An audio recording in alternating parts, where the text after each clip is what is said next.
So I guess just broadly speaking, where are you guys in a, we've talked about looking for a player right now. Where are you guys in that search?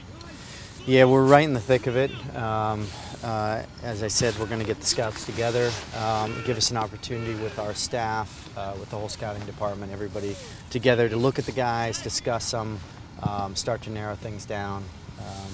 A lot of it is, the scouting part is ongoing, but it has evolved, the negotiations, things like that, working on narrowing things down. Obviously, our window's still open. And then we'll also look at targets, and with the World Cup, there may be some of those guys that are in the World Cup and are waiting to see what they want to do. Is there a sense that you're going to be able to get someone in before the window closes? This current window closes in May. There's a possibility of our group of guys we're looking at. There are some that are able to come.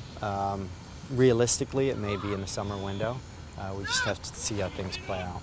How many guys, you're not going to say their names, but how many guys are you looking at in terms of the possible May, a number under 5? Yeah, under 10 for this window that's open right now.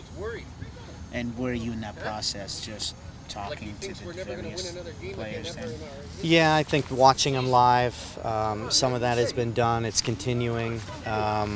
Discussions with players, with agents, with clubs, just trying to work through the process. It's time consuming. So Diego Capel has been in here. Is there anything you can speak to on him or his status? Yeah, I mean, Diego wasn't out at training today. He hurt his hamstring. I thought he had a good week, but there's discussions with him while he's still here. Obviously, strikers the main need, or it might be the narrative out there. Or is there other positions that you're looking at this point? Yeah, I mean, we're definitely looking at the attacking positions. Strikers one, a guy who can play in 3 of the spots behind the striker as well.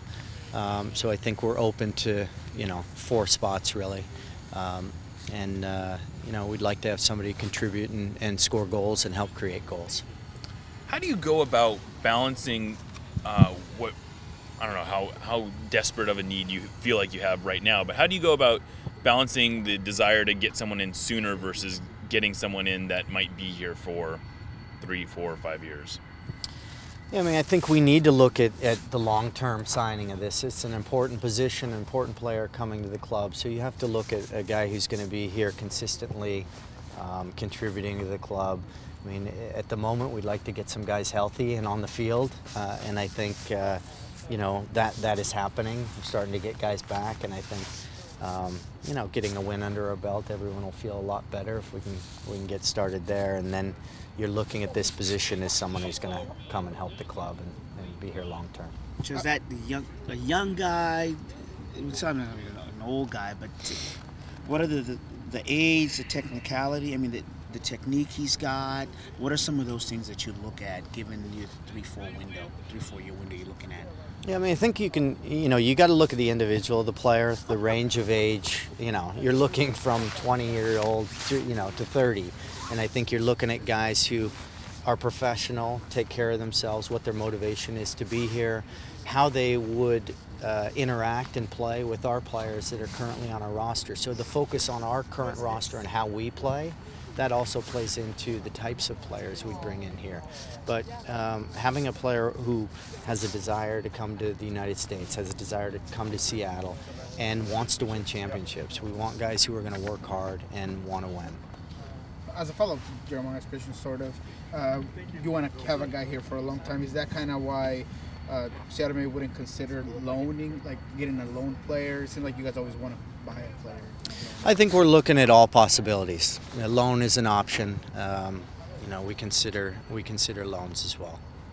And just here on an extra note, what have you thought about Zlatan's signing with LA and what he means to him coming to the MLS? Do we go back kind of to getting players who are a little bit older? Does it change anything? The good evolution that MLS has had? Yeah, I think it's great for the league. I think the attention that he brings. They're watching around the world now. Every interview he has, the first time he steps on the field, and I mean, he's obviously a fantastic player, and he's entertaining as well.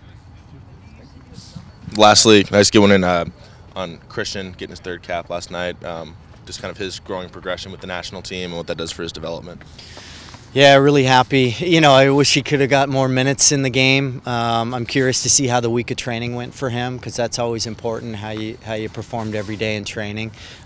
He has more opportunities to come for sure. He's a great player, up and coming player for our country, and I'm happy that we have him playing for the United States and he isn't playing for one of the other countries he could have played for. So, you know, I think his game is improving every single year, and he's important for us, and I think he's going to be important for the U.S. You know, along those same lines, DeAndre obviously isn't your player anymore, but you and your brother played a part in him kind of coming up. He's gone from outside of the national team picture. I think his first national team call-up on any level was late 2013 or summer of 2013, I guess. And to go, he's now at 50 caps. Is it kind of like shocking to you to see how fast? I mean, it took him about 4 years to get 50 caps. You don't see that very often. You don't. It just shows that you know, how quickly his game has come, and you know, playing where he is at Newcastle and doing well, that the opportunities just keep coming. And you know, we saw it a little bit in the U.S. in the history where, you know, Jeff Agu's kind of won a spot, and now DeAndre has that spot down, and every game he's one of those guys, you put his name first in the lineup, and to get 50 caps as quick as he did is pretty amazing. And you know, to be able to play at the level he is consistently, stay healthy, that's another thing. But we're proud of him here, and we're proud that he came from this area, and I think he just adds another player who came out of Washington who's doing well.